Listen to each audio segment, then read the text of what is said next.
Hello and welcome to our 7th video devotional as we're walking through the book of Genesis. Today we're going to be looking at Genesis chapter 18 verse 16 through the end of Genesis chapter 20. As you're reading through these chapters, first you're going to come across Abraham pleading for Sodom and Gomorrah. This is a famous story. A lot of people look at this and say, this is why God hates gay people. I think there's a lot of other things that we should see in this story other than that. That's a small part of it, is this really sad situation of the men trying to pull another man from a house to have sex with him. The bigger part here is that Abraham pleaded for Sodom that God would save him, and God said, you know what, I don't want to destroy any righteous people, so if there's any righteous people in this town, I will save the town. And you're going to read this story, and what you're going to see is that Abraham actually is able to kind of make a deal with God and barter with God. And God's got this relational aspect with Abraham about if he's going to destroy Sodom and Gomorrah or not.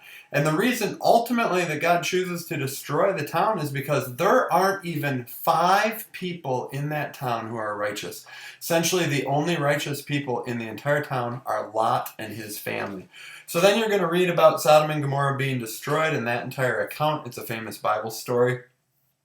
At the end of that, just like Noah and the flood, where you have this amazing story of God doing something incredible of judgment on the unrighteous, just like the flood, you have this really sad story that comes out of it of Lot and his daughters doing something that you probably never learned about in Sunday school.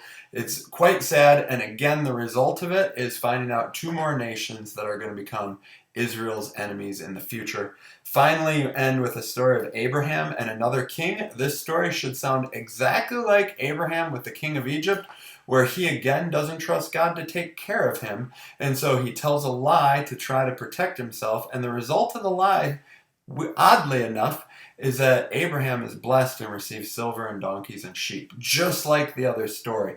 So obviously we see God's hand of blessing on Abraham, but we also see that he's not learning his lesson and that he can trust God to take care of him. I think that's a lot of how we are. Often we see God take care of a situation, and as soon as we get into another similar sticky situation, we fall back into relying on ourselves rather than relying on God. We are not that different than Abraham. Keep that in mind as you read through these stories. Take care and God bless.